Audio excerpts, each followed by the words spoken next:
I will try and speak about the media, but the center plank of my concern would be the news media, because I think here and now, the biggest challenges are facing the news media. Having said that, the news media isn't the news media we knew a decade ago, or even maybe 5 or 6 years ago, because as you know, there's been a morphing of the media. And in this new configuration, the lines between news, non-news, show, event, process, and all of these are blurred.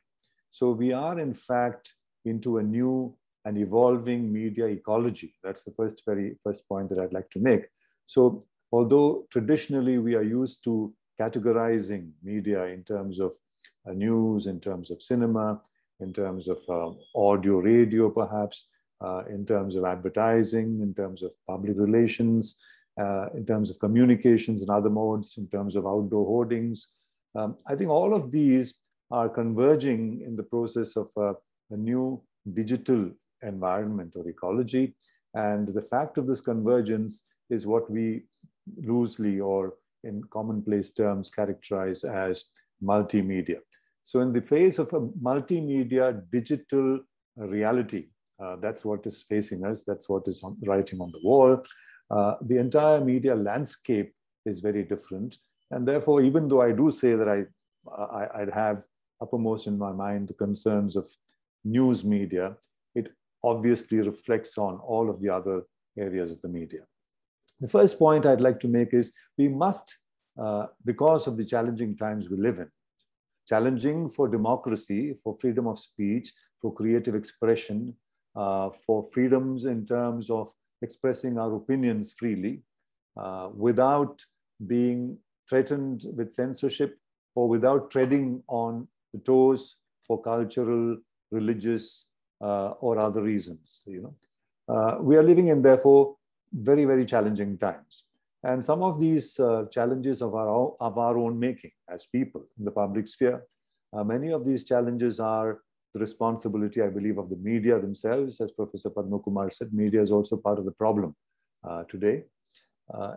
And therefore, the first thing we need to do, I think, is to cut through the clutter, bring the idea of media to the touchstone of public interest. So if there is one qualification which justifies, which is a raison d'etre, if you like, which is the reason for the very existence of the media, that is the public interest, the larger public interest.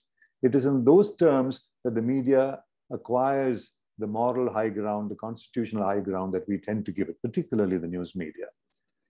And media in a democracy is even more so. If you can say a true democracy in one breath, you must be able to say a free and freewheeling media in the next breath. Otherwise, that democracy isn't really a true democracy, because elections don't constitute a democracy. Hitler came to power on elections. There are other totalitarian figures in history who come to power on elections. India today, for instance, is being characterized by those who are auditing, shall we say, democracy in different parts of the world as a kind of electoral autocracy. That's a term used, that's not my term. So if you must say media freedom, I mean, democracy in one breath, you must be able to say a free media in the next breath. That's what characterizes a true democracy. And if you look at India in those terms, we are in a privileged situation, even now, in this part of the world, because our media, our democracy is fairly free and freewheeling. Look around us in Southeast Asia, look around us and look at other parts of the world, of course, even in Philippines or Hungary or Turkey, of course, is Russia, China, and all of these places. There is no media freedom. Although all of these countries claim they are democracies because they have elections in one form or the other. So you have qualified democracies. You have qualified democracies even in South Asia. You have guided democracy, you have military democracy, and so on and so forth. So in order to be a true democracy, you need a free media. And that is something we've taken for granted, but we can't anymore take for granted because there are peculiar threats and challenges to that state of affairs where the media, free media, informs and qualifies and legitimizes our democracy. That's the first point that I want to make. In India, the news media is a result of the rights given to every Indian citizen under the Constitution. In fact, not just the news media, all free expression. It comes to us by virtue of the constitutional guarantee of Article 19(1)(a) and (g) of the Constitution, under the Fundamental Rights chapter of our Constitution. The Article 19(1), which guarantees us freedom of speech and expression, freedom of movement, freedom to practice any profession. These are broadly the three clauses under which we acquire the media rights. Unlike in other constitutions, for instance, the Constitution of the United States, for instance, there is a prescriptive right. There's a specific media freedom right or press freedom right. The very first amendment of the US Constitution stipulates that Congress shall make no laws which abridge the freedom of the press. We don't have a similar prescribed explicit right in our Constitution.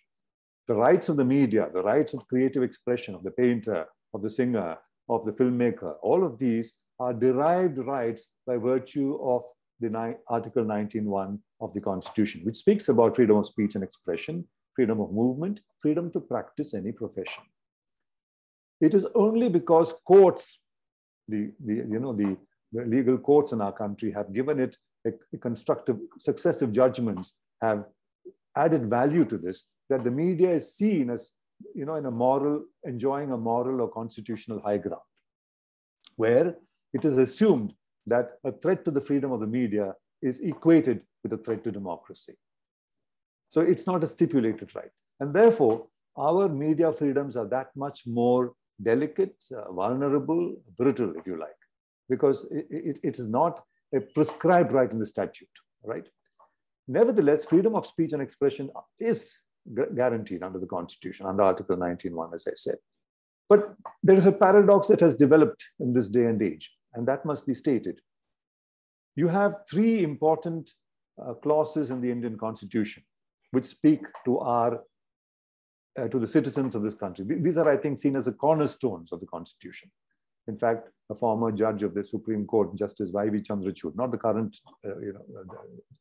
Justice Chandrachud, his father, in a famous case, Minerva Mills versus Union, has actually mentioned this, that the three important cornerstones of the Indian media, of the Constitution, are Article 14, which speaks about equality under the law for all citizens, Article 19, which I just mentioned, which speaks about freedom of speech and expression, and Article 21, which speaks about, right to life and personal liberty, which includes, that has been, read into it, the right to privacy, right to life and personal liberty, which subsumes or includes in which the right to personal, shall we say, privacy is also implicit. So, but you have a paradox where today, if you exercise your right under one of these articles, you necessarily forfeit your right under the other. If you exercise your right under Article 14, assuming you're an equal citizen, and on Article 19, where you have freedom of speech and expression, it would seem that you forfeit your right guaranteed to you under Article 21, which is right of life and liberty, personal liberty, because some stranger can come on a motorbike with a helmet and shoot you down, as we've seen that happening. In the case of Gauri Lankesh, who's from Bangalore, we've seen some Kalburgi in terms of Pensare, in terms of others who spoke up their minds in the larger public cause, not necessarily journalists alone. People who are human rights activists, people who are concerned with the problems and afflictions of people around them. So you have this kind of paradox, which for the first time is emerging in a stark contrast in our Constitution. There's a kind of constitutional paradox which affects the freedom of the media, the rights of the media, the privileges of media that has developed. The other aspect that I think has come, again, it has risen lately, it's a kind of latecomer, although it obviously was there implicitly in the Constitution, is this newfound emphasis on what we call reasonable restrictions on the media. It is true that Article 19(1) guarantees you freedom of speech and expression, but Article 19(2) speaks about reasonable restrictions, that these freedoms of speech and expression should be within reasonable restrictions. And it's for the state to ensure that they are within reasonable restrictions, providing the reasons and the causes thereof, right? Because you can't just go out and say something out there which can create a communal strife, or which can be an affliction on the sensibilities of different sections of the population. And therefore, but the problem is, of late, you find that this reasonable rights qualification on the Article 19.1 is almost privileged as the main clause. A qualification cannot become the main clause and negate the main clause. The main clause, the main right that is guaranteed to you under Article 19 is the freedom of speech and expression. And in Article 19.2 talks about reasonable restrictions on that freedom of right and speech and expression. But if you keep putting the cart before the horse, and if you keep saying that all of the laws, all of the draconian laws that we see affecting the freedom of speech or freedom of the media today are justified or sought to be justified or sought to be explained by virtue of this article, that we are only doing this because you need to have reasonable restrictions, whether it is the sedition law or the UAPA or excesses of some of the agencies like the National Investigative Agency and so on and so forth. They all act in the name of reasonable restrictions. Whether it's spying, as in the Pegasus case, it's also the ultimate reason that's cited is reasonable restrictions. So, and therefore it's not unconstitutional, is the argument. So we need to be acutely aware of these new developments. These were there. These were probably the implicit as problems, but they are rising to the fore, and that is peculiarly indicative of our times.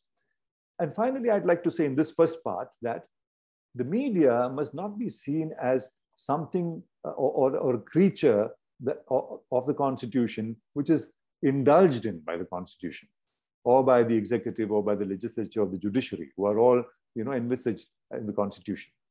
The media must, as the fourth pillar, must be seen as playing a role of checks and balances, just like the executive, the judiciary, and the legislature do.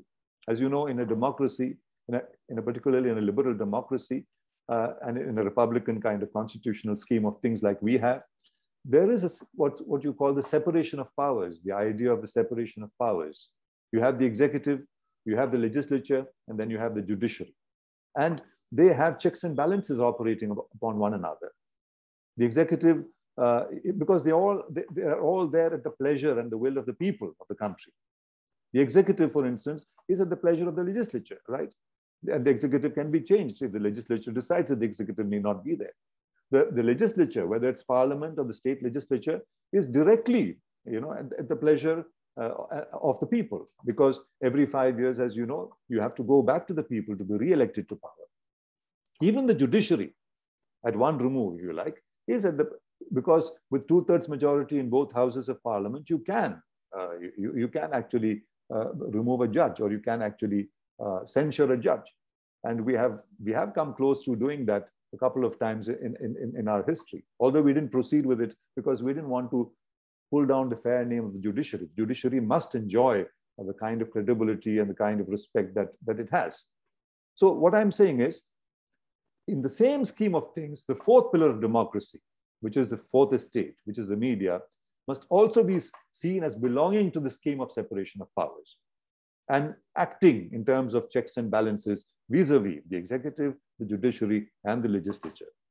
It's only then that democracy, the spirit of democracy, of this checks and balances, the spirit of the separation of powers envisaged in the Constitution, and which is an indispensable part of the Constitution, which is a non-negotiable part, which perhaps is a non-justiciable part, because there are certain aspects of the Constitution which cannot be undone even by legislative act. And I would think the separation of powers is one such sacred principle. In that scheme of things, the media has an important role. And therefore, to ride roughshod of the media, or to marginalize the media, or to victimize the media, or to try and censor the media is tantamount to an attack on the Constitution of India. This is the very first point that I want to make. The second point that I want to get to is that today, as I hinted at the very outset of what I was in my speech, we have moved into a new era of the media, into an entirely new media. There's hardly any continuity with the older media in the strict sense of the term. This is a quantum leap, if you like. It's a kind of break, which is why you speak about disruptive media, the new digital media. What I'm speaking about is a shift from the analog media to the digital media. And digitality in the media is not just a technological idea. It's not just a technological function. Of course, it is technological. As Heidegger said, the essence of technology is not technological. Technology enables cultural activity, concomitants, enables political concomitants, enables social concomitants. So technology is only a means. So in that sense, digitality is today a state of not just the media, it is a state of mind. It is a state of our cognition. It is increasingly becoming the way we interact with one another. We are all moved into a digital pixelated world, which have new laws and new norms and new assumptions. Just as there were new laws and assumptions of the analog world, which were the assumptions of the Industrial Revolution broadly, the norms of the new digital world are the assumptions of the what you call the ICT revolution, the Information and Communications Technology revolution. And therefore, there's a big leap. There's a huge paradigmatic shift. It's a shift in paradigm, it's not just a shift in degrees. It's a shift in kind, if you like, to put it simply. And in this scheme of things, we must re-examine and look at how the media is affecting our lives and how we are interacting with the media. There's a greater mutuality between the common citizen and the media in this scheme. As you know, media has moved beyond the formal media, moved beyond the legacy media, moved beyond the mainstream media into what we would call the social media. It's panned out into the public sphere. The public sphere has truly become the media. But the public sphere has come into its own in terms of also imbibing and inculcating media into itself. That's a peculiarity of the times. So today we speak about social media. We are the producers of the media.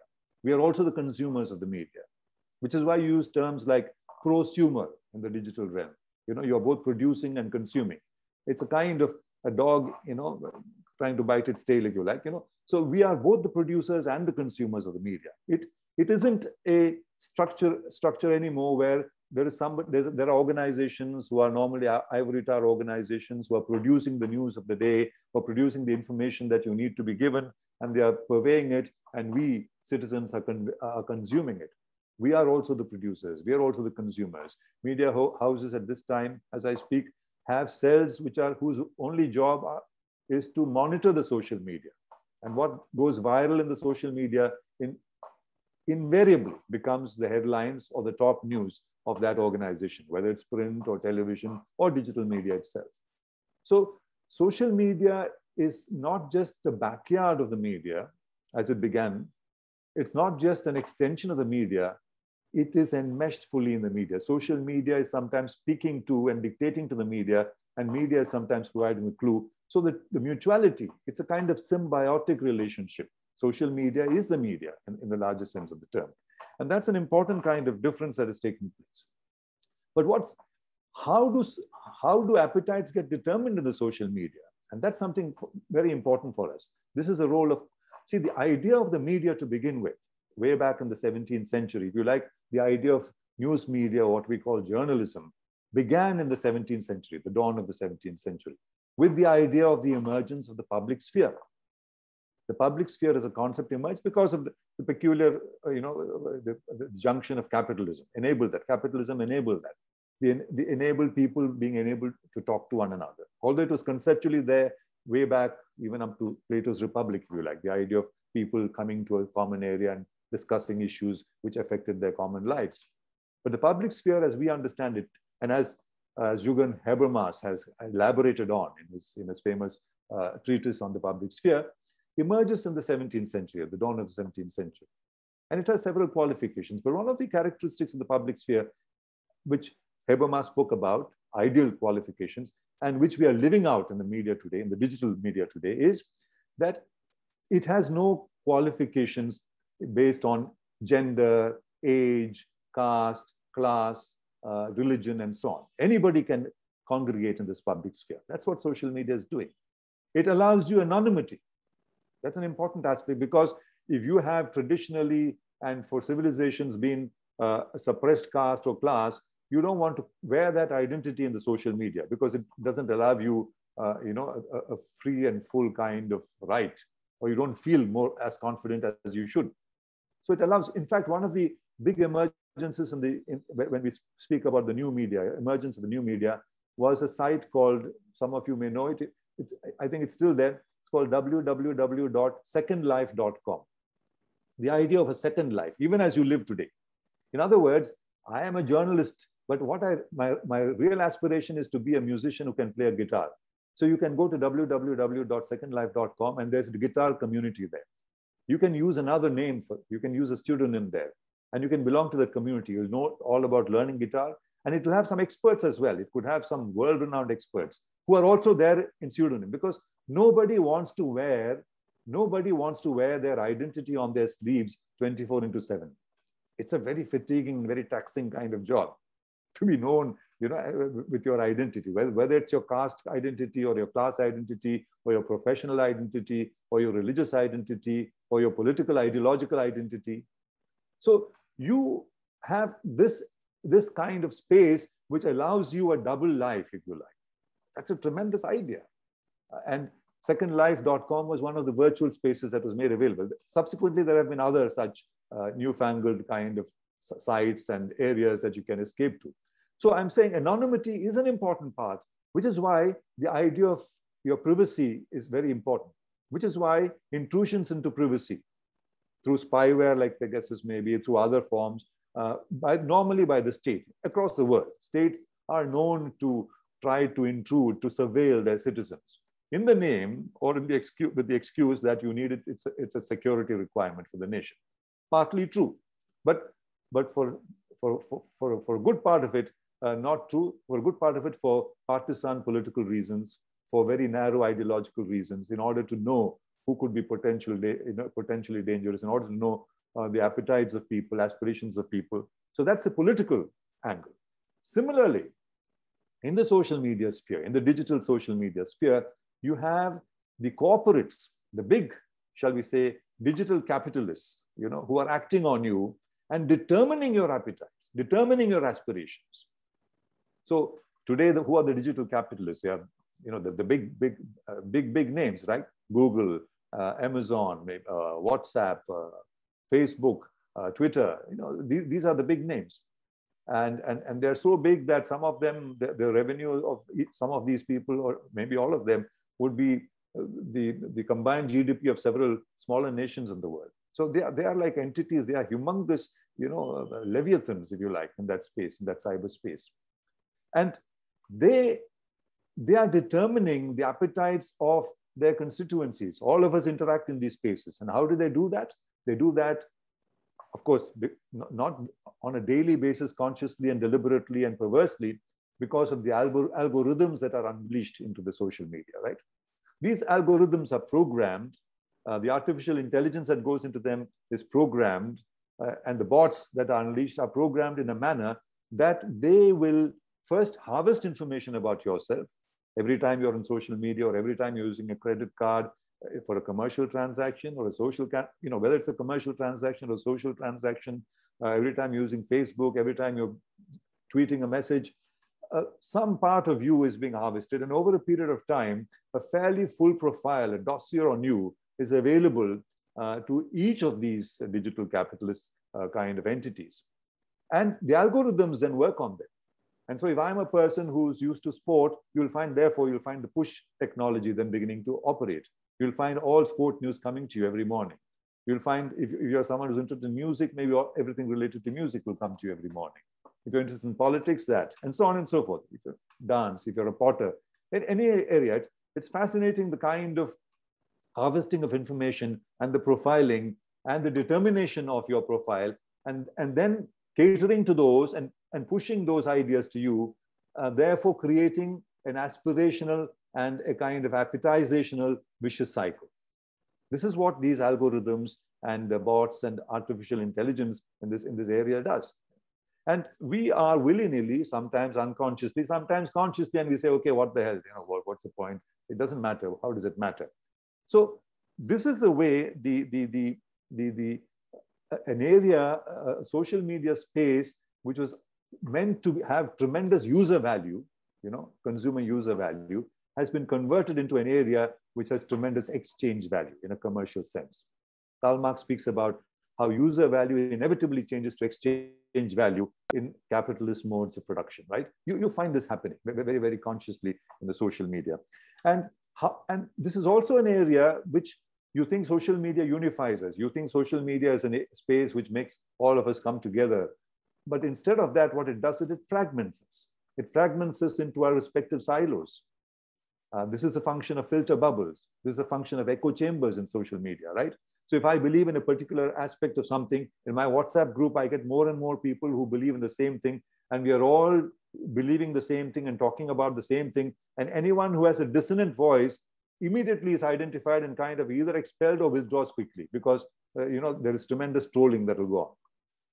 So you find these filter bubbles operating, more and more intolerance, more and more othering, more and more silos created in the social media.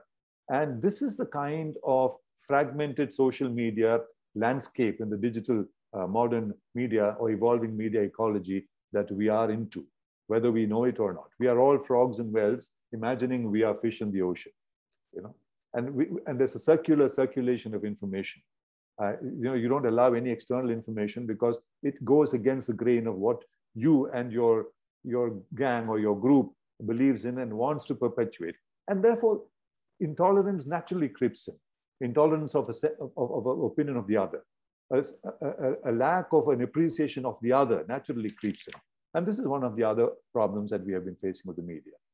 I want to talk about, in the COVID realm in the media, of course, we've seen how the media has actually become even more digitized because of the dispersed newsroom. And in COVID realm, we've also seen how the areas of misinformation and disinformation that were hinted at have become more acute. We have become more and more subjects of wrong news, fake news, deliberately fake news. And in fact, I think post-truth is no longer rhetoric. I think it is true in the sense that post-truth is an extreme form of subjective truth. Elections have taken place and somebody has won, but I refuse to believe that, as Trump continues to believe that. And it's a post-truthian state of mind. So how do you handle that? And the media enables that, because there are a lot of people in the United States who are vaccine naysayers, for COVID vaccine naysayers, because they say, no, vaccine is not required. Vaccine is a big, conspiracy by the big pharma. I'm not saying big pharma is incapable of big conspiracy, but in this case, we know scientifically you need to take vaccines, right? So from fundamental things which affect your life and death to larger ideological persuasions or political perspectives, post-truth is becoming increasingly a fact of life because of the nature in which we are all huddled together and we are all at each other's throats or skeptical about each other in this whole digital media realm. And there's also the area of a kind of media relativism that is crept in. You'll find increasingly, if you ask a Russian politician or Russian head of state or minister, he will say there are democracies and democracies. In our democracy, the role for the media we see is as such, which is why he's trying to excuse the way the Russian state has dealt with the media. I mean, the life and liberty of life and limb of the media practitioner in Russia is always precarious. You'll find the Taliban, for instance, Afghanistan now saying, yes, we will allow all freedoms to the women in Afghanistan, provided it's under Sharia law. Now, what is it under Sharia law? Of course, women who have read Sharia, who have read the Quran, have no doubt that Quran doesn't have any restrictions of the kind that the Taliban is talking about. So these are all interpretations and peculiar, narrow-minded, narrow-cast interpretations with which you arrive at freedoms. So in other words, a kind of relativism is creeping into the media, into the role of the media, into the role of freedom of expression across the world. And you find that operating with increasingly intolerant authoritarian regimes. If you have cultural relativism instead of secularism in India, imagine what would happen. Sati would still be a function, because some people would say, according to Hindu religion, sati, which means burning a woman in a husband's fire, is the only way she can go to heaven. Who are you to argue with that with modern secular laws? If you bring in religion in that sense, which is why you need secularism, right? You need secularism to separate the state and religion, and also for tolerance of all religions, right? So relativism in the media is as dangerous as relativism in culture is the short point that I'm making. And that's another very, very, very big problem that we have seen developing now. And of course, I think I'm reaching my 40 minutes, so I'll just try and conclude very quickly with one or two more points. So media and the social media behemoths I did speak about, the big threats to the media today are not just from the executive, the legislature, and the judiciary. The biggest threat is actually from the executive as it stands now, through the draconian laws that are being enforced. These laws are not a new creation of this government in power. These are laws which were brought in, unfortunately, by every government, by the previous Congress government. But the way they are used today become far more, shall we say, whimsical, far less rational, far more politically motivated. And you see that operating in sedition law. Sedition law is an old colonial law belonging to the mid-19th century. It has no place in our statute books. It's an insult to our freedom fighters who are all prosecuted under that law. The law of UAPA, for instance. And the double standards apply, for instance, in many of these laws. Siddiq Kapan, who went to do an investigation about a Dalit woman who was violated and killed, is accused of conspiracy under the law. The same Arnab Goswami, who's also accused of the same law, is given bail. In another context, here he was not given bail. So double standards applying in the application of the same law. You find a lot of these hypocrisies and double standards, and this is, of course, a cause for great concern.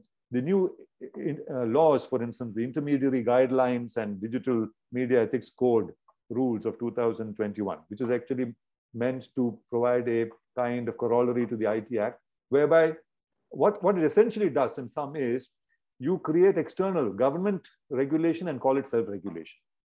They say if you're running a portal, let's say, and there's a complaint must be handled.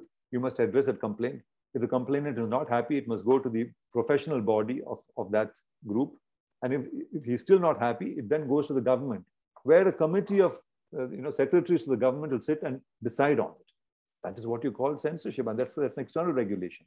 In the name of internal regulation, you bring external regulation. It's a very insidious manner in which these are brought out. So this is the environment we find ourselves in. So is there a model of the media which is different from this? Yes, of course there is. This corporate-led or political capitalist kind of media is one side, but there is notionally another idea of the media, where the state can continue to have a role in the media. In some of the Scandinavian countries, for instance, Norway, Sweden, and so on, they actually subsidize a section of the media. They did strongly for a long time. I don't know now whether in the current free market economy, whether this still continues, where they'll subsidize media of all brands and all ideologies. You may be of the extreme left kind of media, extreme right of the media, you are subsidized. In fact, as you come to the mainstream, you're subsidized less because you're already earning money from the market. It's the outliers who need subsidy, who need support. The logic is that you need all opinions. Democracy ultimately is about an informed citizenry. A more mature democracy is about a more mature citizenry. And a more mature citizenry will inform a more informed citizenry, right? So you need all kinds of opinions. You should have no censorship in terms of opinions. But the state, therefore, should enable that whole rainbow, that whole kind of vista, that vast kind of sweep of opinions, which is why the state subsidizes it. Karl Marx, for instance, spoke about the idea of a folk media, V-O-L-K, German folk, as in people's media, which doesn't have censorship. Unfortunately, no socialist regime, unfortunately, followed his words, because socialist regimes have the worst track record in terms of suppression of the media, as we know. In fact, socialism is almost equated with no media or lesser media or control of the media, and socialist regimes or communist regimes. But that's not how Marx envisaged it.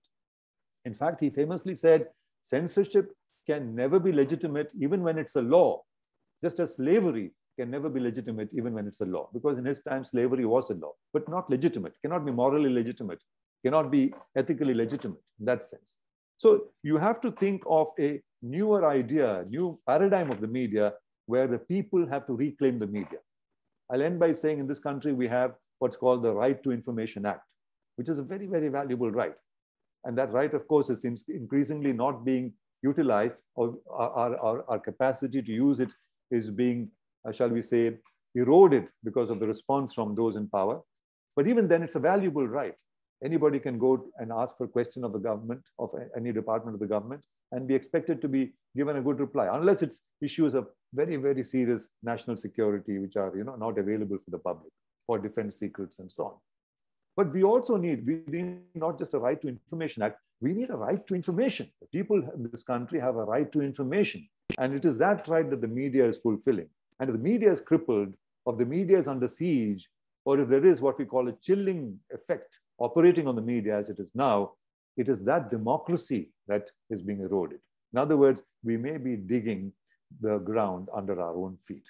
So I'll stop there and be happy to hear what you have to say or respond to questions that you have. Thank you very much. Yeah, thank you so much, sir. It was almost a tour de force and capturing so many key aspects of the trends and transitions happening under the media ecology context. So thank you so much. You did touch upon the lot about the need for news media to ensure a healthy democracy. You highlighted the need for ensuring an informed citizenry. You also pointed out the role of the digital media and how it has a very disruptive mode of functioning, and how it acts as though it is the media, because as aggregators and other ones, I mean, its role is of a very different kind, and how it's also fragmenting the society in a different form. If caste and other ones were used to create a kind of a different social hierarchy, here the social media has come to create different forms of echo chambers and different kinds of hierarchies and prejudices and biases. And sometimes they collude with the traditional ones as well for creating newer permutations and combinations. So thank you so much for capturing so much. So one of the key, I mean, we could probably begin with the democracy part of it, given, and you did touch upon digital capitalism and what it is doing to our times and spaces. So I think it was Alex Carey, the writer, who had mentioned that, I quote him, there were three great developments in the 20th century: the growth of democracy, the growth of corporate power, and the growth of corporate propaganda to help corporate power halt the growth of democracy. I'll repeat for the sake of the audience. There were three great developments in the 20th century: the growth of democracy, the growth of corporate power, and the growth of corporate propaganda to help corporate power halt the growth of democracy. So I guess most of us would agree that it is important for the news media to ensure a healthy democracy, but the challenges that the digital capitalism is putting forth is very, very powerful. And so it's something that many have found difficult to address. And there are some battles won, but it's not as though the war is something that seems to be one can win, right? So this is the context that we are caught up in. Given these contexts, what are the choices that we have? Yeah. Well, I think the choices are also in the same digital media, actually.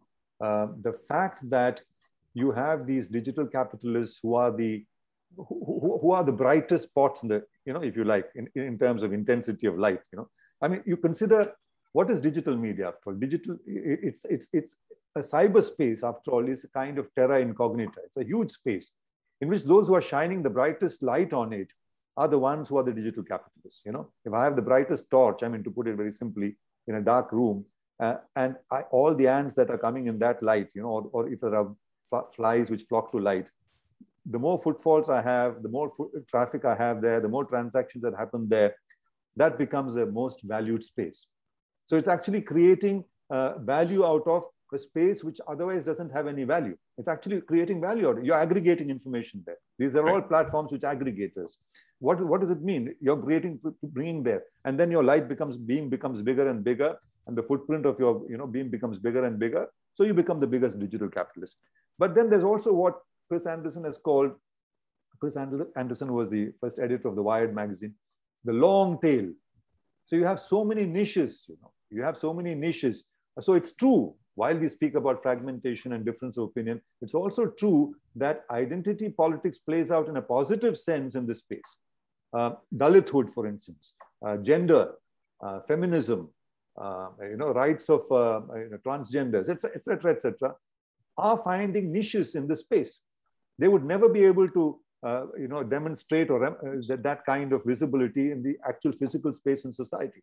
So you find a long curve or a long tail where, and if you imagine, just as these people are aggregating these spaces, if the long tail aggregates itself, that will be a far more powerful force than even the Googles and the Facebooks of the world. But that aggregation takes a lot of organization. And after all, it's a relatively new game, right? I mean, we are talking about digital media in our own lifetime. It's, if you compare the time span for different technologies, digital media came yesterday, shall we say, I mean, metaphorically speak. So it takes time for these values to consolidate themselves, these ideas to consolidate and become, shall we say, forces which can operate in that space. So I think that is the way it will work. So, which is why netizenry must become far more conscious about the challenges to its freedom, to its rights of expression, to its right of creative expression or opinion expression and so on. And if they organize, you've seen flashes in the pan. Arab uprising is an example of that. But in order to sustain that, you did not have the underpinnings of an ideology or of a code or of a manifesto and so on. You had no alternative visions. So that's why they failed. The Orange Revolution, for instance, in Uzbekistan, what you call the color revolutions, orange, purple, green, and all of those. So you find these things happening. So the way is shown to us, and the netizenry, I think the younger generation must look at itself and say, is this what I want, or do I want a space where there will be a transformative impact in terms of the way I can interact in that space, which is for the good of the larger public. The larger public good, as I said, must be the mantra, for any of us. It can't be just my private good, the larger public good, because in the larger public good lies my private good as well. Yes, thank you, sir. There is some amount of, let's say, hope and belief that the social media space is able to churn in us that's there. And as you mentioned, be it the Arab Spring or the Blank Noise Project, or for the matter, even the Me Too movement, and quite a few of those things, right? So all of them did give some amount of hope, especially in moments when we are utterly lacking hope, when we are hopeless. So that's there. On the other hand, what's happening to, say, Twitter today, or what Twitter is doing to the public's supposed public sphere, are ones that seem to don't enthuse many. So are there newer mechanisms, strategies, tactics that one needs to adopt given this kind of a dynamic environment that we are part of? Yeah, it is absolutely, Padma. It's in the nature of digital media that there's a long wait before you get to critical numbers. Until then, all these big players in the media will look very benign, because they are just giving you free information. There's no problem. What's the problem? That's how the story starts. The narrative starts like that. So it's like the Reliance Jio phenomenon. You're getting cheap, free calls. And one fine day, this is the fisher, it's like fishing. You give the long rod. And suddenly when you start pulling back, that's when you realize that what you're caught under, that you're the bait, so you're creating an appetite, you're creating a lifestyle, you're creating an aspirational model which people feed into and get used and become parasites on, and it becomes a lifestyle. And so when they say, for this, you either have to give me all the information about yourself, or you have to pay, or you have to do this or that, you begin to, it's not seen as a big Faustian bargain for you. You think it's okay because I want my goodness, I want my well-being, I want the ability to continue to transact, on my mobile device and do all that I did. I don't want. So this is the way it's going, and all of us know that you reach a critical threshold of numbers, and then you commercialize it, then you monetize it. It's at the monetization point that the value systems begin to emerge. Right. Also, the other kind of challenges that seem to be existing in front of us is the nature of the news media today. And you yourself at some point have mentioned how there are these parasites of prime time who operate in many of our TV channels. And the sense of news that they bring in to us is obviously something that's very disturbing. And apart from that, these aggregators and other ones, they too tend to take, anything can go as news. How many things masquerade in the name of news and circulate in the public spaces and all that. So given these contexts, how should, let's say, young people who aspire to become journalists create more of a knowledge-based journalism that empowers people to become an informed citizenry? Be very, very skeptical about anything that appears in text on a screen or on video or audio. I think the first response should be to ask yourself, is this true? Not assume that that's true. Because unfortunately, that's the world we are living in. Secondly, don't relegate your power of direct perception and understanding an event or a situation to the background. Don't defer to so-called experts in the social media. Don't defer to social influencers, for instance. They are a big kind of group now. I think some of them play a positive role. Some of them play very negative roles, as you know, because once you get into a social influencers kind of ambit, then you implicitly start assuming that all that the person is saying is believable, So what is happening in the process? Ask yourself this, interrogate this. You have a capacity of seeing certain things and arriving at your own conclusions about that. Don't underestimate that. In the Indian system of perception or cognition, if I might take a minute to explain this, there are 4 ways in which you cognize, how you perceive the world. One is what you call pratyaksha, that which is obvious, pratyaksha. Second is anumana, that which you derive through inference or deduction, through your powers of reasoning or deduction. Third is aptavakya. Aptavakya is what you call the report of somebody who was present. The Mahabharata is considered aptavakya. Someone who was present, watches a battle and is coming and narrating it to the king, blind king or whatever. So that's aptavakya. And the fourth is smriti, memory.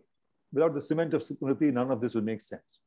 So unfortunately, as I said, parasitism in a perhaps a very crude term, this dependent syndrome of getting everything that you want from the media, and assuming that somebody out there is giving you the truth. Don't assume that, because you, as I said, you are part of the media, you are producing, and finally it's coming back to you. What you can see and what you think is obvious to you as manifest truth is something you must keep as important. Of course, you must question it. We have got used to aptavakya and to this anumana. And so there's a beautiful saying which I'm fond of quoting in Kalidasa's Shakuntalam.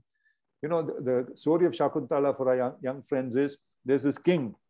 It's a mythological story. It's written by classical poet, Sanskrit poet called Kalidasa, called Abhignana Shakuntala. The king goes out hunting into the forest. He sees a beautiful woman in a hermitage, and he falls in love with her, and they have a casual liaison. In those days, it was called Gandharva marriage. And then he goes back to his palace, and because of certain circumstances, he forgets all about her. And in that period of amnesia, as you might like call it that, Kalidasa says he has flashes of memory. And it's recited, I'm paraphrasing what Kalidasa says, my mind takes strange turns. Like I see an elephant walking before me, and I cannot recognize it.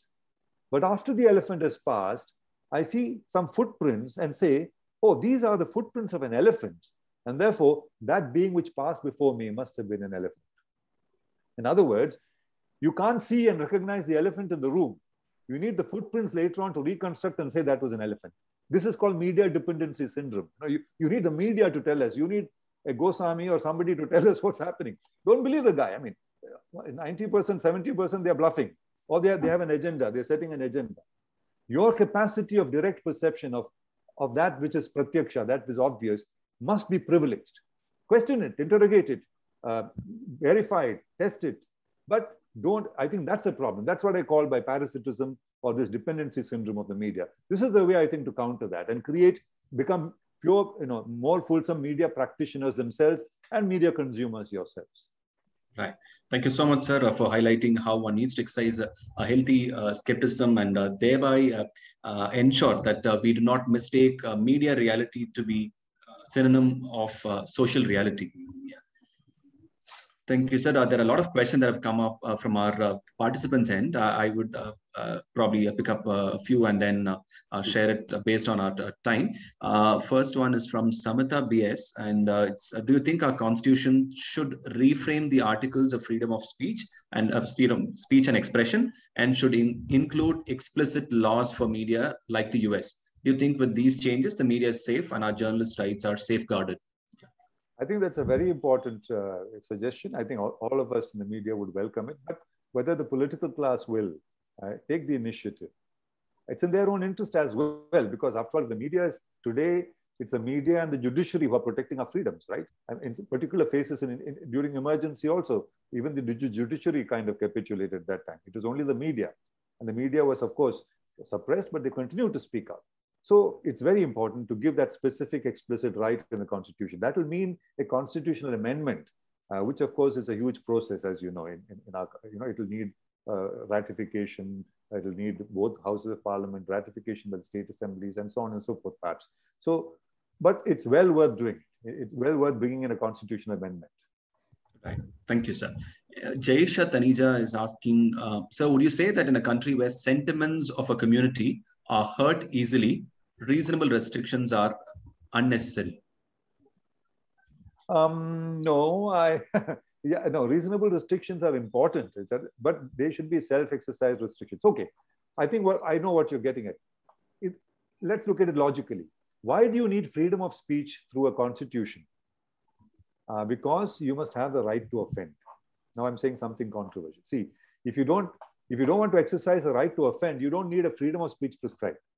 If all of us are going to say only good things about one another and agreeable things about one another, you don't need a freedom of speech guaranteed in the Constitution. You don't need to have a mechanism whereby that freedom is, made justiciable or negotiated or arbitrated and so on.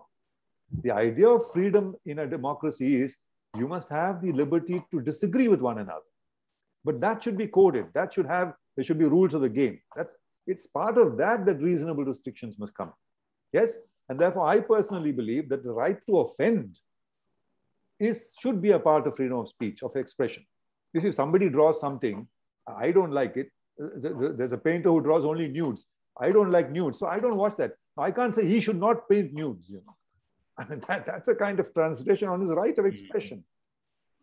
Maybe with films, maybe with painting, maybe with poems, maybe with, whatever, theater, or with media. So the right to offend, and sometimes it is through offense that you get more and more, your own, shall we say, cobwebs are got rid of. Your own filters, prejudicial filters are got rid of.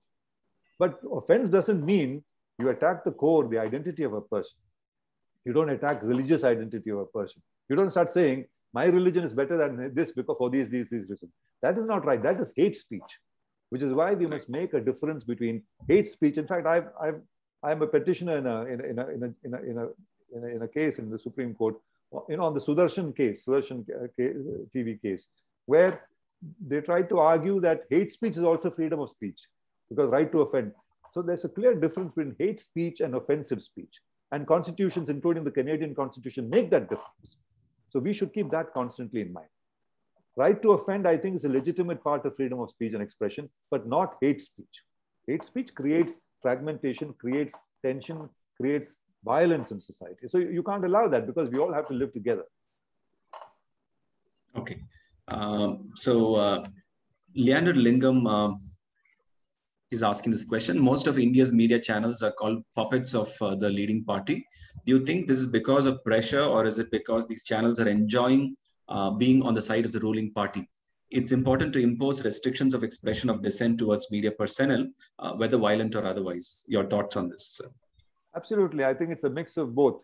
It's both that you're scared because you have skeletons in your cupboard, and an ED or a CBI or customs or somebody will be unleashed on you. And you see that happening with such recurring frequency that there's a kind of pattern to it, which even a kindergarten child will understand. So these are the concerns why media, a good section of the media fall in line. Some of them, I think, are overzealous about it. They lay themselves supine before the ruling party because they want favors. They want more advertising revenue, perhaps, or more favors or privileges. But certainly, in both cases, the essence of the media is the larger public interest to bring truth to light, to speak truth to power. It sounds like a cliche, but it's a very important dharma of the media, to afflict the comforted and comfort the afflicted.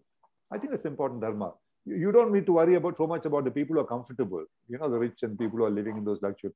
But those who are struggling, those who are those who are the victims at the receiving end, you need to speak up for them. So you need to afflict the comforted, afflict their conscience, or sometimes legally, etc., and comfort the afflicted. That is a function of the media and the larger public interest.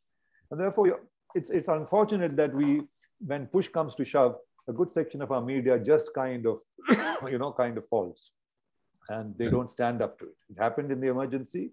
It's happening now. Yeah. Thank you, sir. Just a follow-up question on what you just shared.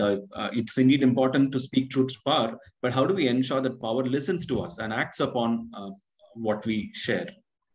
Power listens to you because others are also listening to you. You're not speaking exclusively to power. When you speak to power, you're doing it in the public sphere, and people see the validity of what you're saying. That is what frightens power. Power is not frightened by the media, which is why our current prime minister hasn't given a press conference after he became because they have increasingly those in power, not just in India, United States, and particularly where there are more absolutist power structures, you will find that they are leaping over the mainstream media and directly appealing to their constituencies. So whether it's Modi or whether it's Trump, they will tweet, or they will have their man ki baat. They have direct lines of communication with their constituencies, which are huge. People believe in them. People support them. So they don't need the media. They don't need the interlocutory role of the media. But what happens is when the media speaks in the same way in the public realm, it can be embarrassing. It can be difficult. It can be difficult for them to justify. So that's what we mean by speaking truth to power. I don't think any media is naive enough to think that by having a phone conversation with the president or the prime minister, you'll convert him or her to your point of view. You have to put it in the public realm and mobilize public opinion as a form of mobilization of opinion. That's called the agenda building function of the media, as against agenda setting. Unfortunately, a lot of the big media, including Republic TV, their role seems to be to agenda setting. Agenda building is creating consensus, being persuasive, making people see the point of view, making people see the danger of certain actions of the government, etc. Right. Thank you, sir. There is a question from Dr. Naresh Rao related to what we were just discussing. Isn't the social media public sphere turning into a myth like television earlier? I don't think it's a myth because, television, I think it's technologically, it's a necessary logical, kind of evolution. We moved from print, we moved to the electronic era. That is television. Television is an electronic era. Although production in television may be digital now. And the next phase is digital, where it's multimedia. So social media actually is multimedia and digital. Social media, you express yourself through podcasts, you tweets, you speak, you send audio messages, all of that is social media. So it's certainly not myth. I think it's bottoming out. It affects every citizen. It touches every citizen. Most people, at least. There's a digital divide, of course. There's a good section of our society who may not be interacting on social media as much as we do. But given the mobile revolution in this country, I think everybody has at least a mobile phone. We may assume that, there are more, huge, it's been a kind of pervasive kind of impact. So it's certainly not a myth. It's a reality. The problem is that it's a reality. If it's a myth, we don't have to worry so much about it. Right. Thank you so much, sir. Ajinkya Kawale is asking this question. While digital news is consciously moving to a subscription model to avoid advertisements, how can we convince readers to pay for the news instead of subsidizing it? Yes. So readers, in this phase, I don't think a subscription model is there for the medium players, actually, not so much for the big players, not for the digital capitalists. They are not worried about subscription as much as getting harvesting information about you, which is then traded to the players who need that information in order to channel your appetite, in order to do everything possible to make you take your purse out of your pocket and spend for what they are selling. So that's called appetite creation. That's called aspiration creation. So it's not a direct subscription to your site that matters as much as this roundabout process, for which they are being compensated amply by the big players who benefit from this. They are sellers, they are retailers, they could be service providers, goods providers, consumers, sellers, consumer durables, whatever it is. So that's the way it works. It's in the medium level or in niches that subscription works. For instance, Financial Times is working well with subscription. New York Times now has more digital, kind of presence and subscribers than actual physical sales. So in that sense, it's a mixed model, and people who want these are necessarily those who have the purchasing power. So for those with the purchasing power, the subscription model works. For the vanilla, shall we say, population, the subscription model is no longer a model. It's still not a model. It may evolve slowly. Even the Guardian is still free, right? They are the biggest. They have a huge digital reach, but they have not converted themselves as a subscription model. So it's a very, very tiered market. And right now, the big story of the big, shall we say, cannibalization that's taking place is of our personalities, of information, of our biometrics, and of our, shall we say, spiritual metrics. All that we stand for. Right. We'll end with one last question, sir. I think this is by Jyotsna Nair, and this is a question. With digital media, there are waves of unreliable content that come and hit us. Do you think that people now have an increased responsibility to be active and not passive consumers? Absolutely. I think the idea of a passive consumer does not belong to digital media. It's television that where you have passive consumption. That's why you call a kind of avid, or shall we say, a chronic television consumer a couch potato, right? You lean back. Digital media is a lean forward media. You're always leaning forward with your mobile phone. I mean, even physically, the stance is more active. It's proactive. It's a stance where you're participating, where you're messaging, you're receiving, you're messaging, you're responding. Maybe right or wrong, maybe prejudiced, but nevertheless, your action, you are participating. There's a kind of proactive. That's why you're called the prosumer, as I say. It's a combination of producer and consumer. You're a prosumer in the digital media. And therefore, you are active and you need to be active. It's true. In fact, I'm suggesting that you need to be more active. Look at things and state your opinions rationally, not prejudiced opinions, not just, and also perhaps, minimize the trivia that you do in social media. I mean, I'm sorry, I hope I don't upset young people here.